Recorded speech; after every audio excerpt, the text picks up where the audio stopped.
பாமக நிறுவனர் டாக்டர் ராமதாஸ் எழுப்பிய பகீர் குற்றச்சாட்டுகளுக்கு பதிலளிக்கும் விதமாக அக்கட்சியின் நிர்வாகிகளை சந்தித்து டாக்டர் அன்புமணி ராமதாஸ் ஆலோசனை நடத்தினார். பாமகவில் அண்மை காலமாக நிகழ்ந்து வந்த உட்கட்சி பூசல் பகிரங்கமாக வெடித்துள்ளது. அக்கட்சியின் நிறுவனர் டாக்டர் ராமதாஸ் பாமக இளைஞரணி தலைவராக முகுந்தனை நியமனம் செய்தது, அன்புமணியை மத்திய அமைச்சராக்கியது தவறு, பொதுக்குழுவை கூட்டி அவரை நீக்குவேன் என்பன உள்ளிட்ட பல குற்றச்சாட்டுகளை அன்புமணிக்கு எதிராக முன்வைத்தார். கண் கலங்கிய நிலையில் தைலாபுரத்தில் அவர் செய்தியாளர்களுக்கு அளித்த பேட்டி அக்கட்சியில் பெரும் அதிர்வலைகளை ஏற்படுத்தியுள்ளது. இந்நிலையில் உட்கட்சி மோதலில் அடுத்து என்ன நடக்கும் என்ற கேள்விகள் எழுந்திருக்கும் சூழலில் கட்சியின் மாவட்ட தலைவர்கள், மாவட்ட செயலாளர்கள் உள்ளிட்டோரை இன்று அன்புமணி சந்தித்து ஆலோசனை நடத்தினார். தமிழக வெற்றிக் கழக தலைவர் விஜய் 10 மற்றும் 12ஆம் வகுப்புகளில் சிறந்த மதிப்பெண்களை பெற்ற மாணவ மாணவிகளை இன்று நேரில் சந்தித்து கௌரவித்தார். சென்னையை அடுத்த மாமல்லபுரத்தில் உள்ள ஹோட்டலில் விஜய் கல்வி விருது வழங்கும் நிகழ்ச்சி நடைபெற்றது. 600க்கும் மேற்பட்ட மாணவ மாணவிகள், அவர்களின் பெற்றோர் என 2000க்கும் மேற்பட்டோர் இந்நிகழ்ச்சியில் பங்கேற்றனர். இதில் சென்னை உள்ளிட்ட பல மாவட்டங்களில் உள்ள 88 சட்டசபை தொகுதிகளைச் சேர்ந்த மாணவர்கள் பாராட்டப்பட்டனர். பெற்றோர் முன்னிலையில் மாணவர்களுக்கு சான்றிதழ், ஊக்கத்தொகை ஆகியவற்றை தமிழக வெற்றிக் கழக தலைவர் விஜய் வழங்கினார்.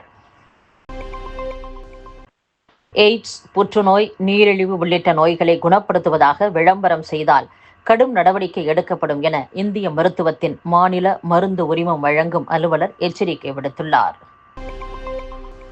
ரவுடிகளுக்கு அடைக்கலம் தருவோரின் சொத்துக்கள் மற்றும் வங்கி கணக்குகளை முடக்க வேண்டும் என மாவட்ட எஸ்பிக்களுக்கு மண்டல ஐஜிக்கள் உத்தரவிட்டுள்ளனர். இதுகுறித்து போலீஸ் அதிகாரி ஒருவர் கூறும்போது, குற்றங்களின் தன்மைகளுக்கு ஏற்ப A+A-B-C வகை பட்டியலில் 27,666 ரவுடிகள் இருந்தனர். இவர்களில் இறந்து போனவர்கள், வயது முதிர்வு காரணமாக தீவிர செயல்பாட்டில் இல்லாதவர்கள், ரவுடித்தனத்தில் இருந்து விலகியவர்கள் குறித்து ஆய்வு செய்ததில் தற்போது 26,400க்கும் குறைவான ரவுடிகளே இருப்பது தெரியவந்துள்ளது. ரவுடிகளின் பெயரில் எவ்வளவு சொத்துக்கள் உள்ளன, சட்டவிரோதமாக சம்பாதித்த பணத்தை எங்கு பதுக்கி வைத்துள்ளனர், எத்தனை வங்கி கணக்குகள் உள்ளன என்பது குறித்த ஆய்வும் நடக்கிறது. ரவுடிகள் மட்டுமல்ல, அவர்களின் இரத்த உறவுகள், தூரத்து உறவினர்கள், நெருங்கிய கூட்டாளி பெயர்களில் உள்ள சொத்துக்களையும் முடக்கி வருகிறோம். ரவுடிகளின் செயல்பாடுகளை முற்றிலும் ஒழிக்கும் வகையில் அவர்களுக்கு அடைக்கலம் தருபவர்களின் சொத்துக்களையும் அவர்களின் வங்கி கணக்குகளையும் முடக்க வேண்டும் என மாவட்ட எஸ்பிக்களுக்கு மண்டல ஐஜிக்கள் உத்தரவு பிறப்பித்துள்ளனர் என்றும் கூறியுள்ளனர். அத்துடன் ரவுடிகள் பெரும்பாலும் தாய், மனைவி, காதலி பெயரில் சொத்துக்கள் வாங்கியிருப்பதும் அவர்களின் வங்கி கணக்குகளை பயன்படுத்தி வருவதும் தெரிய வருகிறது. அவற்றையும் முடக்க உள்ளதாகவும் போலீஸ் அதிகாரி கூறியுள்ளார். சிவகங்கை மாவட்டம் சிங்கமுனரி அருகே மல்லாக்கோட்டை மேகா ப்ளூ மெட்டல்ஸ் குவாரியில் பாறை சரிந்து 6 பேர் உயிரிழந்தது குறித்த விசாரணை முடிவை மாவட்ட நிர்வாகம் வெளியிடாமல் குவாரிக்குள் போட்ட கல்லாக கிடப்பதாக புகார் எழுந்துள்ளது.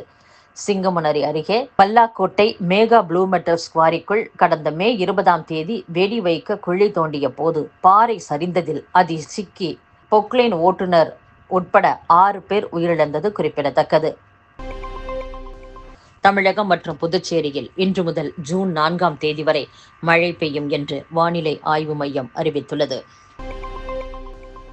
மூச்சுக்கு 300 முறை சமூக நீதி பேசும் திமுக ராஜ்யசபா தேர்தலில் மதத்தை சார்ந்தே வேட்பாளர்களை நிறுத்தியுள்ளதே தவிர இதில் சமூக நீதி எங்கே பிரதிபலிக்கிறது என்று புதிய தமிழகம் கட்சி தலைவர் டாக்டர் கிருஷ்ணசாமி கேள்வி எழுப்பியுள்ளார். திமுக அறிவித்த வேட்பாளர்களில் ஒருவர் கிறிஸ்தவர், மற்றொருவர் முஸ்லிம், மற்றொருவர் ஹிந்து. வெளிப்படையாகவே முஸ்லிம் கிறிஸ்தவ ஓட்டு வங்கியை குறிவைத்து வேட்பாளர்களை திமுக நிறுத்தியுள்ளது. தேர்தல் நேரத்தில் திமுகவால் கட்டவிழ்த்து விடப்படும் ஏமாற்று விளம்பரங்களுக்கு இரையாகி ஓட்டுக்களை அள்ளி கொடுக்கும் தேவேந்திரகுல வேளாளர்கள் இதுபோன்று எளிதாக வெற்றி பெற்று தங்களின் குரல் நாடாளுமன்றத்தில் ஒலிக்கும் முக்கிய தருணங்களில் கைகழுவப்படுகிறார்கள், முற்றிலும் ஒதுக்கப்படுகிறார்கள் என்பதை இனியாவது புரிந்து கொள்வார்களா? வரும் காலத்தில் சமூக நீதி புரட்டல்வாதிகளுக்கு வாக்களிக்க கூடாது என்பதை தேவேந்திரகுல வேளாளர்கள் சிந்திப்பார்களா?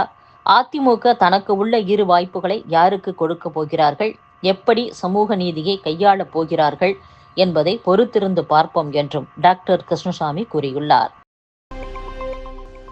பாகிஸ்தான் எல்லையை ஒட்டியுள்ள ஜம்மு காஷ்மீர், பஞ்சாப், ராஜஸ்தான், குஜராத் ஆகிய 4 மாநிலங்களில் நாளை பாதுகாப்பு ஒத்திகை நடைபெறும் என்று அறிவிக்கப்பட்டுள்ளது. ராகிங் தடுப்பு தொடர்பாக பல்கலைக்கழகங்கள் மற்றும் கல்லூரிகளில் மேற்கொள்ளப்பட்ட செயல் திட்டங்கள், கண்காணிப்பு பணிகள் குறித்து அறிக்கை சமர்ப்பிக்க யுஜிசி அறிவித்துள்ளது.